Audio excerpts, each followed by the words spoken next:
Hello friends, ഞങ്ങൾക്ക് ഇന്ന് ഉച്ചയ്ക്ക് കഴിക്കാൻ വേണ്ടിയിട്ട് നല്ല വറുത്തരച്ച ഷീമച്ചക്ക കറിയും നമ്മുടെ ചീരത്തോരനായിരുന്നു കേട്ടോ. അപ്പോൾ നമുക്ക് ഉണ്ടാക്കിയാലോ.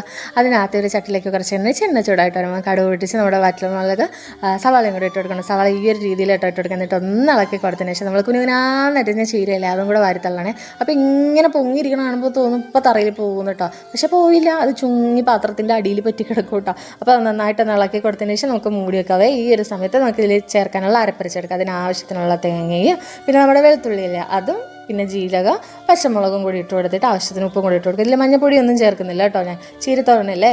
എന്നിട്ട് നമുക്കത് അരച്ചെടുക്കാവേ. ഈ ഒരു സമയമാകുമ്പോഴത്തേക്കും നമ്മുടെ ചീര വന്നിട്ടുണ്ടാവും. അപ്പോൾ അത് നന്നായിട്ടൊന്ന് ഇളക്കി കൊടുത്താൽ മതിയേ. എന്നിട്ട് നമ്മുടെ അരപ്പും കൂടി ഇട്ട് ഒന്ന് മൂടി വെക്കണം. ഒരു 2 മിനിറ്റ് മൂടി വെക്കാം. ആ പച്ചക്കുത്തലൊക്കെ മാറി എന്നിട്ട് മൂടി തുറന്ന് നമുക്കൊന്നും കൂടി ഇളക്കി സെറ്റാക്കണം. നന്നായിട്ട് ഇളക്കി കൊടുക്കണം. പിന്നെ മൂടിയൊന്നും വെക്കണ്ട കേട്ടോ. പിന്നെ നമുക്ക് നല്ല സെറ്റായതിനു ശേഷം ഗ്യാസ് നിർത്തി അതൊന്ന് മൂടി വയ്ക്കുമ്പോൾ ആവിയിലിരുന്ന് വെന്ത് സെറ്റായിട്ടുള്ളൂ കേട്ടോ. അപ്പോൾ ഈ ഒരു സമയത്ത് നമ്മുടെ വലിയമ്മ ഷീമച്ചക്ക ഇതേപോലെ കട്ട് ചെയ്ത് എടുക്കുന്നുണ്ടായിരുന്നേ. അപ്പോൾ ഞാൻ മസാല ഉണ്ടാക്കണം. അതിന് വേണ്ടിയിട്ടുള്ള അതിന് ആവശ്യത്തിനുള്ള തേങ്ങയും നമ്മുടെ വറ്റൽമുളക് പിന്നെ പച്ചമല്ലി കേട്ടോ ചേർക്കണം. അത് നന്നായിട്ടൊന്ന് ഇളക്കി കൊടുത്ത് ഈ ഒരു പരുവം ആകുമ്പോഴത്തേക്ക് എന്ത് ചെയ്യണമെന്ന് വെച്ചാൽ നമ്മുടെ കറിവേപ്പിലില്ല അത് ഇട്ട് കൊടുക്കണം. പിന്നെ നമ്മുടെ സവാളയും കൂടി ഇട്ട് കൊടുത്തിട്ട് ഒന്നും കൂടി നന്നായിട്ട് ഇളക്കി വരണം കേട്ടോ. ഞാൻ പിന്നെ ഇതിൽ ചിക്കൻ മസാല ഇട്ട് കൊടുക്കണം. അപ്പോൾ ചിക്കൻ മസാലയും മഞ്ഞൾപ്പൊടി കുരുമുളക് പൊടി ഇത്രയും സംഭവങ്ങൾ മാത്രമേ ഇടണുള്ളൂ കേട്ടോ മസാലയിട്ട്. എന്നിട്ട് നന്നായിട്ടൊന്ന് ഇളക്കി കൊടുക്കണം കേട്ടോ, നല്ല രീതിക്ക് ഇളക്കി കൊടുക്കണം. അപ്പോൾ ഈ ഒരു പരുവം ആകുമ്പോഴത്തേക്ക് നമുക്കത് മാറ്റി മിക്സിയുടെ ജാറിലിട്ട് അരച്ചെടുക്കാം. തണുത്തതിന് ശേഷം അരച്ചെടുത്താൽ മതി കേട്ടോ. പിന്നെ ആ മസാല പാത്രത്തിലുള്ള അതും കൂടെ കലക്കി ഞാൻ വെള്ളം ഒഴിക്കുന്നുണ്ട് കേട്ടോ.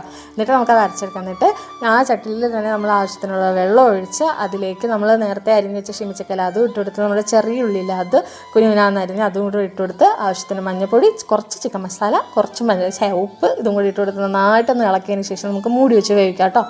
അപ്പോൾ നല്ലതായിട്ട് വെന്ത് സെറ്റായി ഈ ഒരു പരുവത്തിൽ കിട്ടും കേട്ടോ. കൈ കൊണ്ട് നമ്മൾ പിതുക്കി നോക്കി കഴിഞ്ഞാൽ കൈ കൊണ്ട് പിതുക്കേണ്ട, ഒരു സ്പൂൺ വെച്ച് പിതിക്കാൻ കേട്ടോ. എനിക്ക് കുഴപ്പമില്ലാത്ത കാരണം ഞാൻ പിതുക്കി നോക്കിയെന്നുള്ളൂ കേട്ടോ. എന്നിട്ട് അതിലേക്ക് നമ്മുടെ അരച്ച് വെച്ചേക്കണം അരപ്പും കൂടെ അങ്ങോട്ടേക്ക് തട്ടി കൊടുക്കണം കേട്ടോ.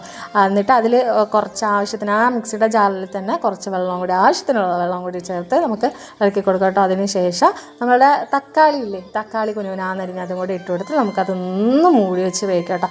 അപ്പോഴത്തേക്ക് നമ്മുടെ സംഭവം സെറ്റായിട്ടുണ്ട് കേട്ടോ. പിന്നെ കടുവും കൂടെ താളിച്ചാൽ മതി, പരിപാടി തീർന്നു. നന്നായിട്ട് ആ കടുവൊക്കെ മിക്സ് ആവുന്ന രീതിയിൽ ആ താളിപ്പ് മിക്സ് ആവുന്ന രീതിയിൽ നന്നായിട്ടൊന്ന് ഇളക്കി കൊടുത്താൽ മാത്രം മതി. നമ്മുടെ ഷീമച്ചക്ക തേങ്ങ വറുത്തരച്ച കറി റെഡി ആയിട്ടോ. ഇനി നമുക്ക് ചോറിൻ്റെ കൂടെ നമ്മുടെ ചീരയും ആ ഷീമച്ചക്ക കറിയും കൂടെ കൂട്ടി അങ്ങോട്ട് കഴിച്ച് നോക്കാം മക്കളെ. വേറെ ലെവലാണ് കേട്ടോ. ഈ ഒരു ഷീമച്ചക്ക കറി മാത്രം മതി കേട്ടോ. നമ്മുടെ ചിക്കൻ കറി വെക്കണം അതേ ടേസ്റ്റിലായിരിക്കും കേട്ടോ.